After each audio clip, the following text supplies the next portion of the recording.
So next is that is a Java API. So this is it is a standard library which is going to include there are hundreds of classes and methods grouped into several functional packages. Most commonly used packages are language support package, utility packages, input output packages, networking packages, AWT packages, applet packages. Okay, and come to the these are the different packages which are available in our Java. Then come to the tokens. So first of all we have to study what you mean by the token. Okay, so that is a why what is meant by token and in Java. So as I told, it is an extension of the C and C++ language, right? It uses both the properties of the C and C++.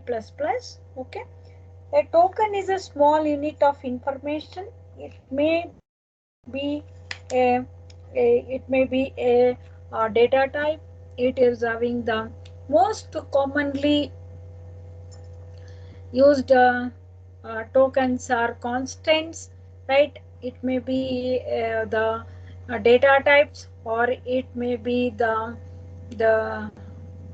characters, keywords, right? Reserved words, identifiers, literals, operators, and characteristics, whatever it may be. So token we call it as a small unit of information in any that is especially in what I can say in C or C++ or the Java programming language. Constants in Java refers to fixed values that do not change during the execution of the program. So I can say that there is the constant and the variable, right, where we are going to store some data. Data or the information. Constants in Java refers to fixed values that do not change during the execution of the program. Java supported constants are given below, right? So constants are, that is nothing but a numerical values, right? We can say, or it may be the character, or it may be the string, some information. You take integer constant. An integer constant refers to a sequence of digits. There are three types of integer, namely decimal integer, octal integer, and hexadecimal integer. So whenever we are going to say integer constant, it is a representation of the whole numbers, right? Which does not contain any fractional part or the fractional part. Okay, it contains only the whole numbers. Okay. So that integer constant you may using the decimal integer. Okay, it ranges hexadecimal integer or it is a octal integer. Okay, so octal integer will have the O representation to indicate it is an octal number, right? And hexadecimal number will have the x as the number which is going to represent the hexadecimal integer constant. Okay, that ranges from 123 to plus 123 to minus 123.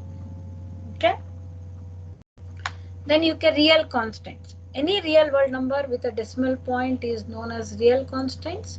For example, 0.0064, okay, and it may have scientific notation.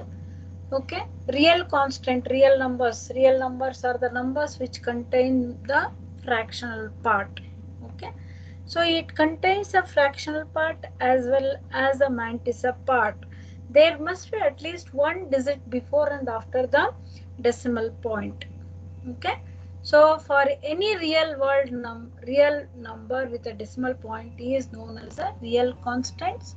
Okay, so there are two types of notations we can represent the real numbers. One is the fixed point notation, the other one is with the scientific method, scientific notation we call, right? So fixed point notation will have the mantissa part as well as the fractional part before and after the decimal point. Suppose I want to represent the 10 in a real number, so it is written as 10.0. Suppose I want to represent 55.55 as a number, I am going to use 0.55. So as I, what is the rule? You have to represent real numbers, that in a fixed point notation there must be at least one digit before and after the decimal point. Okay, then the next is the that is a scientific notation. I can say it is exponent notation, so which is going to use a letter E to state that it is an exponent scientific notation. Say for example, if I want to represent 12 into 10 raised to minus 2, I can give 12e minus 2. That means 12 into 10 raised to minus 2, etc. So, like numerical constants, even you have the character and string constants also, right? Single character constant contains a single character enclosed within a pair of single quotes. For example, suppose I want to represent a M. So it is enclosed with a single quotes. Suppose I want to represent 5. Okay, it is represented with a single quotes. So your, even though 5 is a numerical value, but you are representing that as a character with a single quotation marks. Okay, so any constant or any variable with a character is represented with a single quotes. String constants is a sequence of characters enclosed with a double quotes. For example, hello, Java, etc. That is represented within a double quote. Suppose I want to represent a group of characters. String constants are nothing but a group of characters. They are represented within a double quotes. Okay. So, for example, say hello within a double quotes, Java within a double quotes, right? Etc. So backslash character constraints or support some backslash constraints. So those are used in output methods. They are the backslash b, backslash f, backslash n, backslash r, backslash t, backslash single quotes, backslash double quotes, and backslash. Right? Even though you are going to type two characters, but it is represented as a single character itself. You know this, these are called as the escape sequence characters in C and C++. Okay. Slash B is represented as a backspace. Slash F is represented as for a form feed. Slash N is for the new line character. Slash R for carriage return. That is carriage return is nothing but a enter key. And slash T is a horizontal tag. And slash single quotes is for single quotes, slash double quotes is for double quotes, backslash slash is for the backslash itself. There are some identifiers used for class names, method names, and variable names. An identifier may be any descriptive sequence of uppercase and lowercase letters, numbers, and the underscore $sign. They must not begin with a number. They are confused with a numerical literal. Java is a case sensitive, so value is different identifier. Capital letter it different case sensitive means that Java compiler is going to recognize the different small lowercase and uppercase as a different names. Okay, suppose you are going to type NET, small NET, capital NET, it is going to treat it as a different names itself, even though your spell out is the same, but it is going to treat that as a the different characters. So literals are nothing but created by the constant value in Java. Okay. So constant values, maybe I told no, it is represent integer constant, real number constant, character constant, and the string constants we can call. Okay. So and even Java allows you to define the comments. Okay, there are three types of comments defined in Java. So one is the single line and multi-line, and the other one is a documentation comment. There are three types of comments representation allows in Java programming. One comment representation is a C++ implementation, that is a single line comment, right? And multi-line comment is a comment which is represented in a C. Okay, and third type is called as a documentation comment. This is this type of comment is used to produce an HTML file that documents your program. The documentation commands begins with the front slash double star and ends with a single star and the front slash. So this comment you are not familiar, right? Single line comment is for the representation. So from the beginning to the end of the line, it is treated as a comment itself. Suppose I am going to use it in the middle of the for loop. So from there, it is going to till the end of the line. It is going to treat it as a the single line comment itself. Because suppose your conditional expression or the loop progression expression comes under the comment, that is a single line comment, right? Then it is treated as a comment. As you people know that comment is a non-executable statement. It does not occupy any memory space, right? So you can include any number of lines of comment. It will not occupy any memory space also. And the C command is a multi-line command, right? Where we are going to use that command for when the commands are exceeding more than one line. So it is called as a multi-line command. The third type of the command is a documentation command, which is going to be produced in the HTML. Okay, so that is a front slash 2 star is the beginning of this, and when you want to end that comment, you have to type a star and you have to single star and you have to give the slash. So these are called as a, so in Java we have the separators. There are a few characters that are used as a separators. The most commonly used separators in Java is the semicolon. As we have seen, it is used to terminate statements. The separate symbol parenthesis used to contain list of parameters in method definition and invocation. Also used for defining the precedence in expression containing the expressions in control statements and surrounding cache types. And you have the flower brackets called as the braces used to contain the values of automatically initialized arrays, also used to define a block of code for classes, methods and local scopes. As I told, Java is a block structured programming, right? These curly brackets or the braces are used to contain the values automatically initialized arrays, and they're also used to define a block of code for classes. Suppose I want to define one class, right? I want to define one structure. Okay, I want to define a method or the member function or a functions, right? And the local scope, then we are going to use the braces, right? And we have the square brackets, the used to declare the array types, also used when referencing array values. Semicolon, it terminates the statements. Comma separates a consecutive identifier in a variable declaration. It is also used to chain statements together inside the for statement.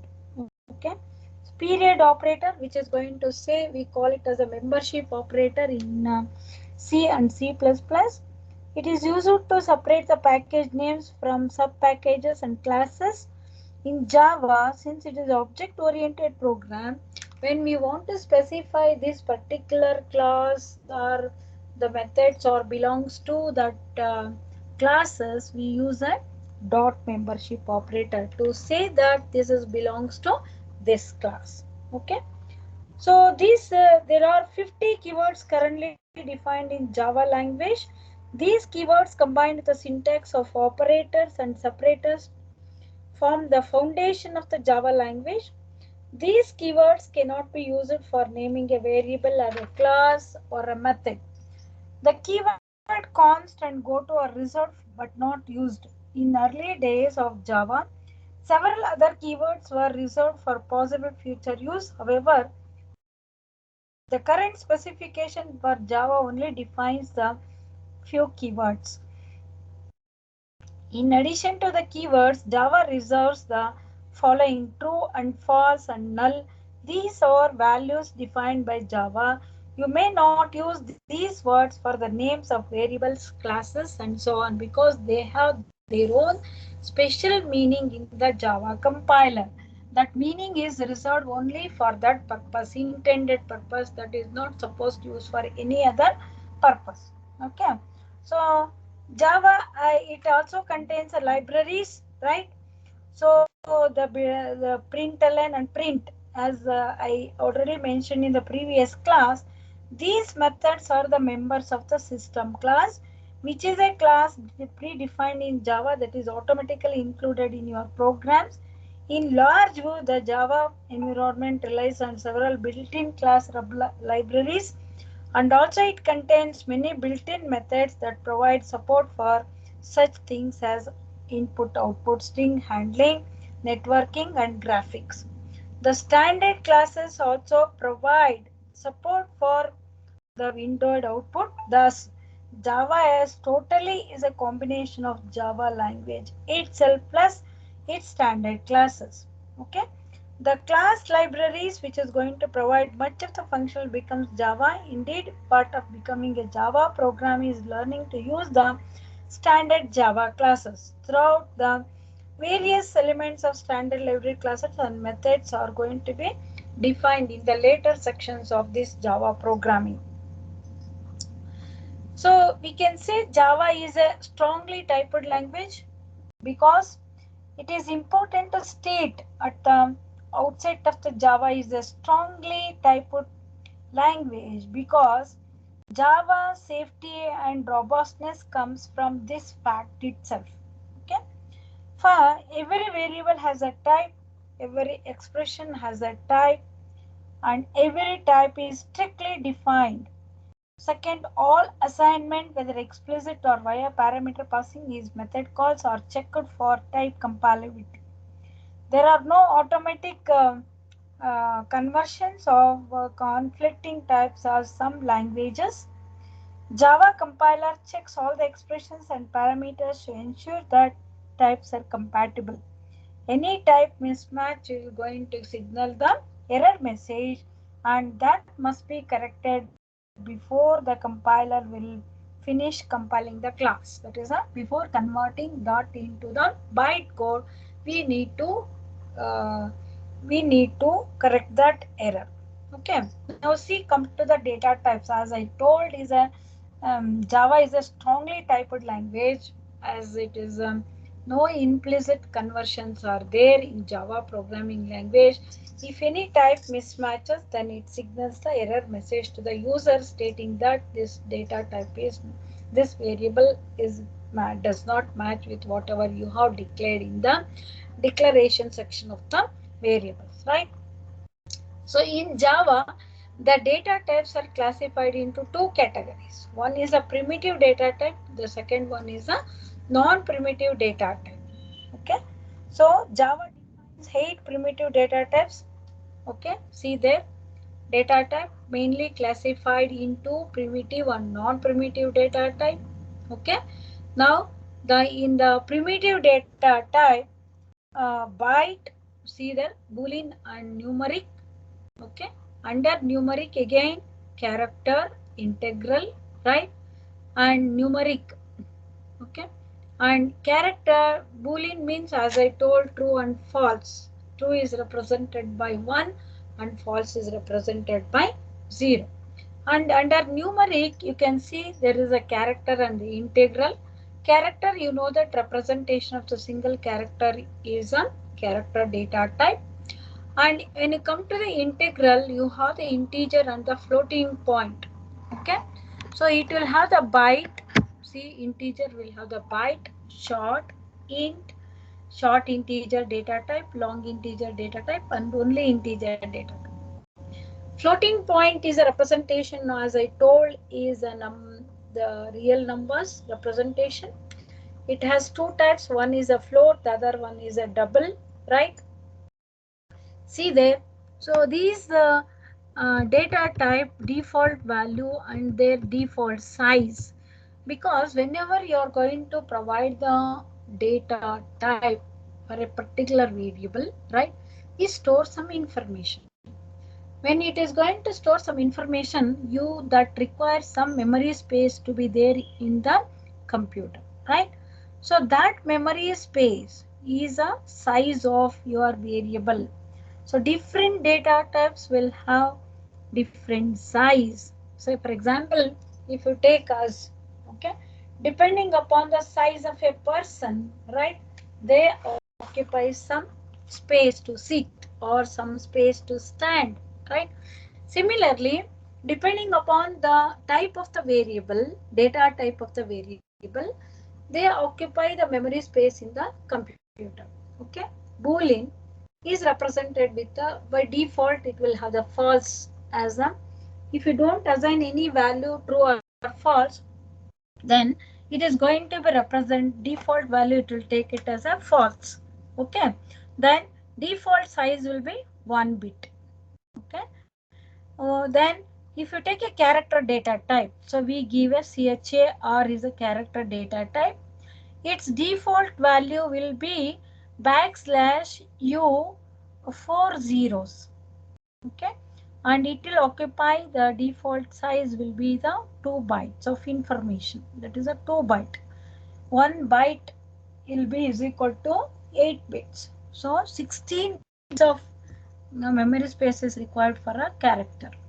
And byte default value will be 0. Suppose you are going to define the data type as a byte.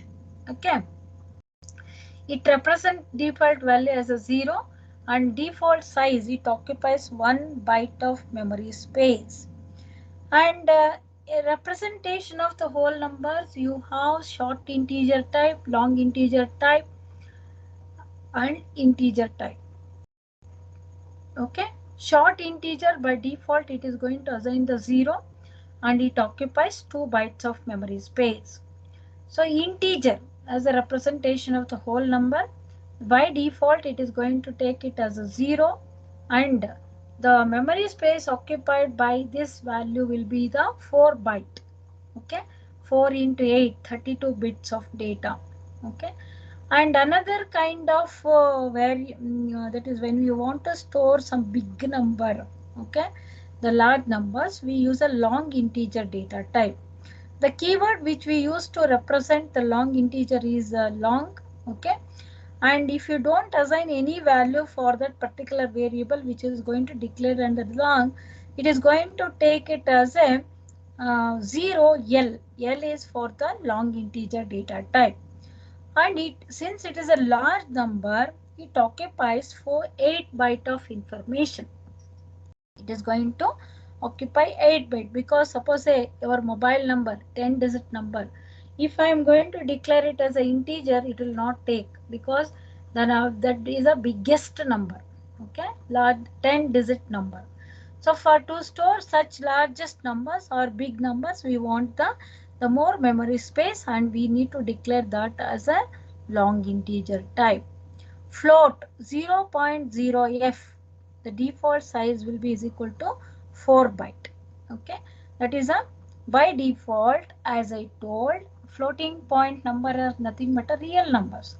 They are represented with the mantissa part and the fractional part. F represents the floating point number. There must be at least one digit before and after the decimal point. Default size will be 4 byte. Double, okay, default value will be 0.0. Double means when you want more precision to be required under fractional part, okay, that time we are going to use a default, the double data type. Okay, the default value is represented with a 0.0d. D stands for the double data type. As I told, when you want more precision to be represented in a fractional part, right? See, float will by default it is going to print 6 digits after the decimal point by default. Whereas a double it is going to print the double the number precision value when we are going to use a double data type. Okay, that is the reason why it is going to take a 8 byte of information when we are going to declare some of the variables as a double. So Java provides 4 kinds of uh, type integer data type. Okay, so that 4 kinds of integers, they are byte, short integer, long integer, int. All these are signed positive or negative. Okay, it may be represented with the positive values or it may be represented with the negative values, because you know that your integer will have the minus values also, right? First one we'll take byte. The smallest integer type is a byte. This is a signed 8-bit type that has a range from minus 128 to minus 127. Bytes are useful for working with a stream of data from a network or a file. They are useful for working with a raw binary data. A byte variable is declared with a keyword byte. Okay, byte b comma c, for example. Okay, it ranges from minus 128 to plus 127. Okay, byte are useful. Byte are useful for working with a stream or data from a network or file. They are also useful for working with a raw binary data.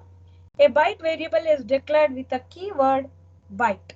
Okay. Example same. How we are going to declare is byte space b comma c. Now you take a short integer. It is a signed 16-bit type.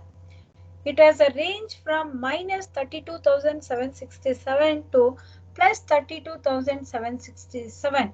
As I told, the integer representation is with positive values as well as negative values. This data type is most rarely used, specially used in 16-bit computers. Short variables are declared using the keyword short. Okay, for example, short space a comma b. Okay, that is how we are going to declare. The int, the most commonly used integer type is a int. It is signed 32-bit type, has range from minus 10, we can read this in terms of crores, right? So declaration will be int a comma b comma c. Okay, so that is a declaration. We use a keyword called as a int to represent the data type that is belongs to the integer data type. Okay, and long is a 64-bit type, useful in all those occasions where integer is not enough to store the given value. The range of long is very large. Okay, so long a comma b, the data type. When we want to declare the long integer data type, we are going to give the keyword as a long a comma b. Okay, when we are going to give a long a comma b, right, that indicates the a and b or belong to the long integer data type. So as I told, it is a representation of the both the positive values and the negative values. Okay, so that is about the integer numbers. The whole numbers or the representation with a positive as well as a negative. And it once again I'll tell you, the Java is a typed language, as it is give more importance for the data type. And this Java integer is one kind of data type which has the uh, 4 types of integers. One is a byte, short int, long int, integer, all these are sign, either they are in the positive representation or with the negative representation. Okay, so that is about the integer data type.